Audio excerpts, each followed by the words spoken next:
Bismillahirrahmanirrahim. 5090 level biology, June 15, paper 1 2. And this is the second video on question 21 and question 40.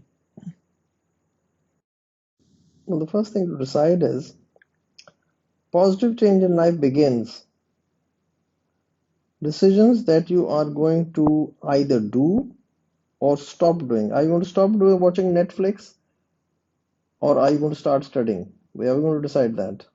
I know Netflix is pulling you to your side and you think you'd like to watch Netflix, but then who's going to take the biology MCQ exam?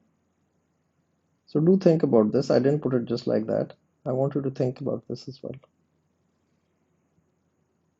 Starting with question 21, what are the characteristics of all neurons?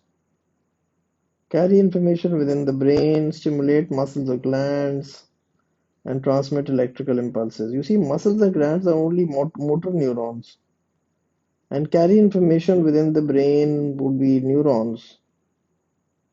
So all neurons, it said. It didn't say motor neuron. If it said motor neuron, then it would be muscles and glands. Then it would have been this one. The answer would have been this one, the one which is a tick in this and the cross in the others.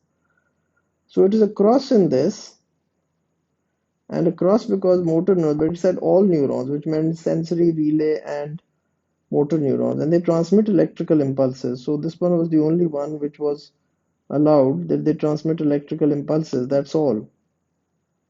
But if it was sensory neuron, then we couldn't have said this one. Then we could have said this was correct, but this was the only one. If it was a motor neuron, then this was correct. But carry information within the brain. Well, no, there are many neurons which carry information within the brain. Sensory as well, like the optic nerve. So, question 21, 22. An antelope is grazing under a tree. It hears men shouting in the distance. Which changes take place in the antelope's eyes as it raises its head to look at the men? You see, you're looking at distance. Basically, it's not the antelope or anything. It is just actually what they want is they're looking at distance. So distance is what?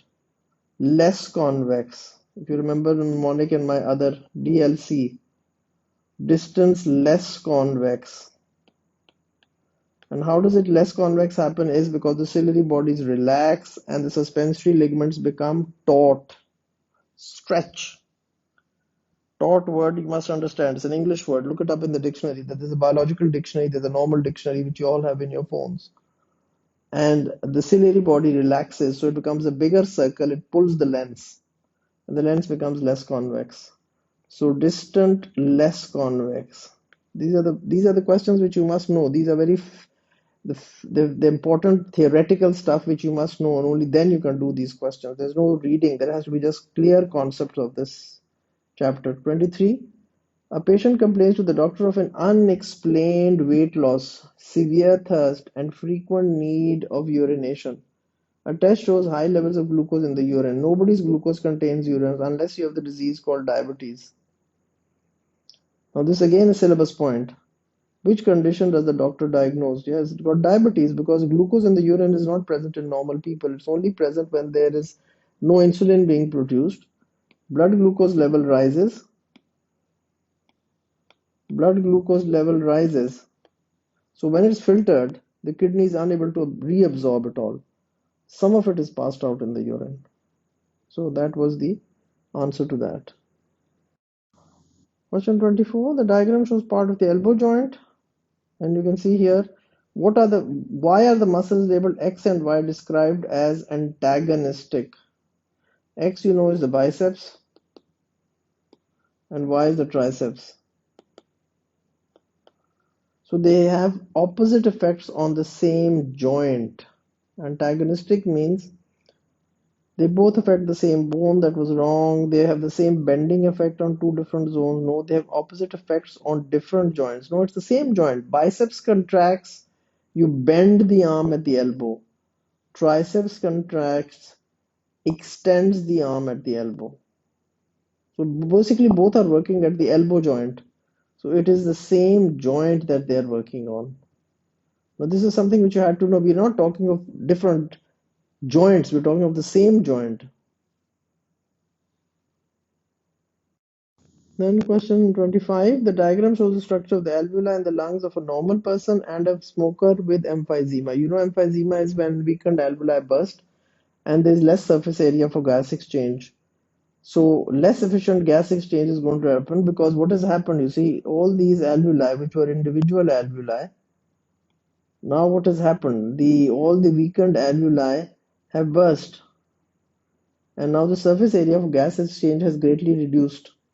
So there's going to be less efficient gas exchange. So that was the point that you had to understand in emphysema, that this is now these individual alveoli have now become one large little space. So less gas exchange is going to take place. Now, question 26. The student examined four different microorganisms. Microorganism, please understand. She noted whether the microorganisms had a nucleus, chloroplast, and cytoplasm. She constructed the table below to identify the microorganisms. So, microorganisms has a nucleus, does not have a nucleus. Now, what does not have a nucleus? A bacteria does not have a nucleus. A virus does not have a nucleus. So, no cytoplasm. So, this had to be virus. Has cytoplasm, this had to be bacteria. The rest you could all figure out very easily. So that was the only answer was C. No cytoplasm. A virus is what? A virus just has a protein code, no cytoplasm, nothing. It has a DNA or an RNA strand inside it. There's nothing, it's very tiny. There's no air, there's nothing in it. Yes, bacteria has a cell wall, cell membrane, cytoplasm, but it has no proper nucleus, it just has a loop of DNA. But it has a cytoplasm, it is unicellular. We say bacteria is unicellular, while virus is non-cellular. What is the definition of a cell? Cell is a unit of life. It has a cell membrane, it has cytoplasm, it has mitochondria, it has a lot of organelles in it. Virus has nothing in it. It's only got a protein coat and a DNA or an RNA strand. So please understand that. Then coming on to question number 27. The diagram shows some of the stages in cheese production. At which stage in the production of cheese are bacteria added? Milk coagulation is A. Coagulation to curd separated from whey is B. C is dehydration, and then D is storage. And this is we are talking of what? Cheese production. When a bacteria added is added at A, so that the bacteria use up the use up the lactose, convert into lactic acid. The acid coagulates the milk protein. The acid coagulates the milk protein. That's why you get this curd. And then of course you remove the watery part and then you solidify it and becomes cottage cheese or the other cheese. Now they give you a slightly different question and you're going to be confused. Some types of bacteria make carbohydrates, glucose, from carbon dioxide and water using energy from sunlight. So basically they are photosynthesizing. If they are photosynthesizing, they're producers. They're producers. Why? Because the only thing which can make from light energy to chemical energy is a producer, which can be a plant, but they've given you a new situation, so you're going to just get confused and not going to answer it correctly. They are make carbohydrates from carbon dioxide and water, converting light energy to chemical energy. So it had to be producers, it had to be D. Then coming to question number 29, the diagram shows a food web. Which statement about this food web is correct? Now here what do we have? We have nectar and the leaves. So this is producer. Then these are primary consumers. Any arrows coming out of it, which is going to be used by this. And then of course we have the secondary consumers. No, eagle would not be, you see, in this situation, eagle would be a secondary consumer, but in this would be a secondary consumer. But if you look at this food chain,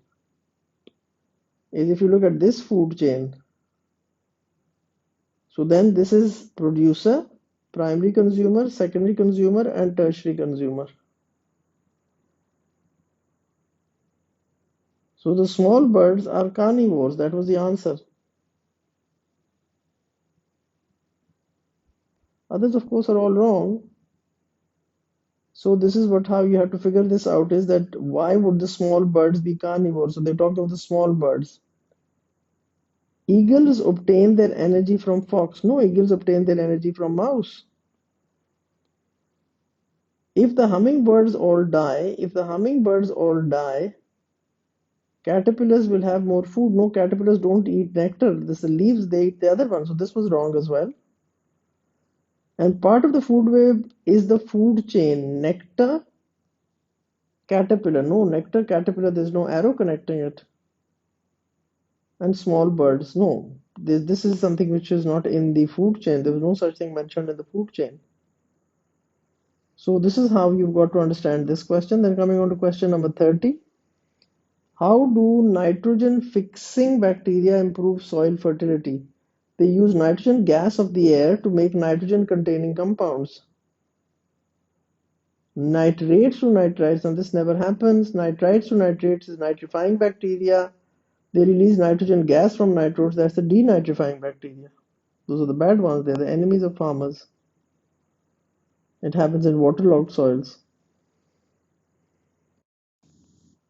31. The malarial parasite can be transferred from mosquitoes to humans when female adult mosquitoes feed. The other mosquitoes don't need. You see, the female, when it mates, then needs a blood meal. So the females suck the blood of humans, not the males. The males just live on fruit juices, on plant juices. They don't suck the blood of humans. It's only when the female needs a protein meal that she comes and sucks the blood of humans.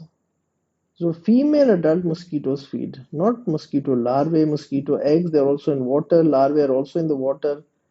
And the humans swim in the lakes containing mosquito larvae. The larva is not going to do anything even if you swim with them. They are not going to come and bite you or come and suck your blood. No, the larvae can't do anything. They don't even have the mouth parts.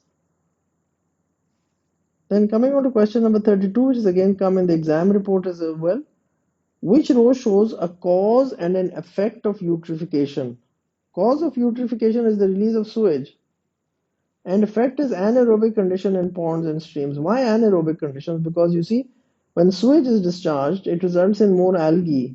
Algae die, fall to the bottom of the pond. Bacteria decompose that algae and they use up the oxygen of the water. So anaerobic conditions in the pond and the stream occur. So cause of eutrophication and effect of eutrophication. Effect would be that the fish will start to die. So this was again a difficult question and students were unable to answer this question. Question 33. A male gamete leaves the pollen tube immediately after the pollen tube has entered which structure?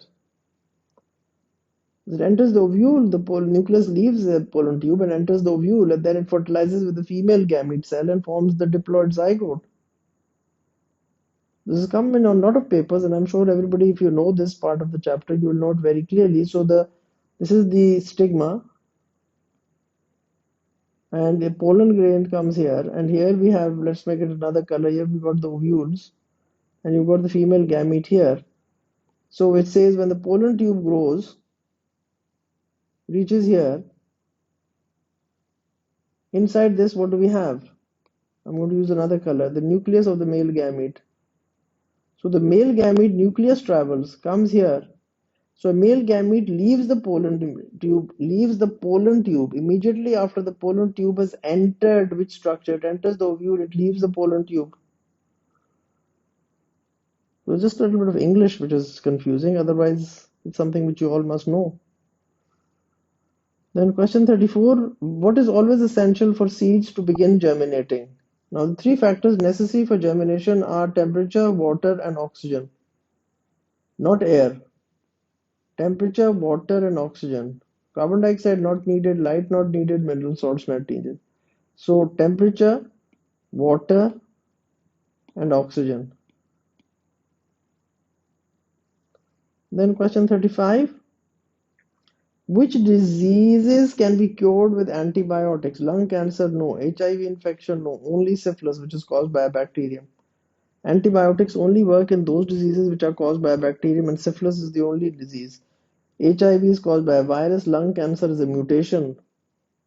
It's not caused by a pathogen. It just happens.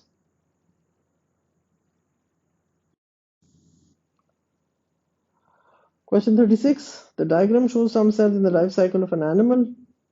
Now, whenever it is 2n to 2n, that's mitosis. Then again 2n to 2n will be maturation, but it will be mitosis still. But then it hasn't shown from one cell, there haven't been two cells. You see, here you see mitosis because from one cell, two genetically identical cells have been formed. Here, from one cell, only one cell has been formed. So this has to be maturation. And then what do we have? We have two cells with haploid nucleuses N. So Z had to be meiosis. So maturation is this cell to this cell is maturation. The cell just becomes bigger. It's just one cell. So there's no mitosis. But then when this cell divides into two, then it's N haploid. So this Z had to be meiosis. And of course, they've given you these clues N and 2N. Then coming to question number 37, which of these may be heterozygous? A haploid cell, no, it's only one chromosome in one of each pair. Allele of a gene is totally something else, it's just a different, an alternative form of a gene. An organism with a dominant phenotype can be this, can be this, can be homozygous dominant, can be heterozygous. Heterozygous will also show the dominant trait. An organism with a recessive phenotype will be small a will show the recessive phenotype. Then coming to question number 38. Over time, a species of bird develops a more pointed beak. The more pointed shape of the beak helps the birds to catch small insects that they may be hiding in the cracks in the rocks. What is the reason for the change in the shape of the birds' beaks? There's natural selection, better adapted, so that frequency of those alleles increase in the population. Those better adapted survive. So what is the reason for the change in the shape of the bird's beak? Individuals with more pointed beaks are better able to compete for food. Naturally, if the food available is not, they can't find the food, they can't eat the food, well, then they will die. So individuals, so you have to understand is what is the reason for this. So those which had a pointed beak were able to survive because the food available could be obtained by these pointed beak birds. The other birds could not access these cracks and hiding in the cracks of the rocks. So the others would die. And that type of bird would then ultimately become extinct. So this is natural selection, in which first there's variation, some beaks with pointed beaks, some not pointed beaks. Then as the environment changes, pointed beaks are at an advantage. This is called a selective advantage. These will survive and carry on, and the process of evolution will take place. Okay, now question 39. A person with Down syndrome is born with 47 chromosomes in each cell instead of 46. Now the reason is why? Because the sperm contains 23. Now here the ovum contains 24. So when this fertilizes and a zygote is formed, but here what do we have? Instead of 46, we have 47 chromosomes. So where is this extra chromosome coming from? This extra chromosome is coming from the ovum. So mutation happened during the production of the egg cell, and there is some mistake has happened. Instead of a normal ovum containing 23 chromosomes, here we have an abnormal chromosome in it. So the ovum has 24 and the sperm has 23, so the zygote has 47.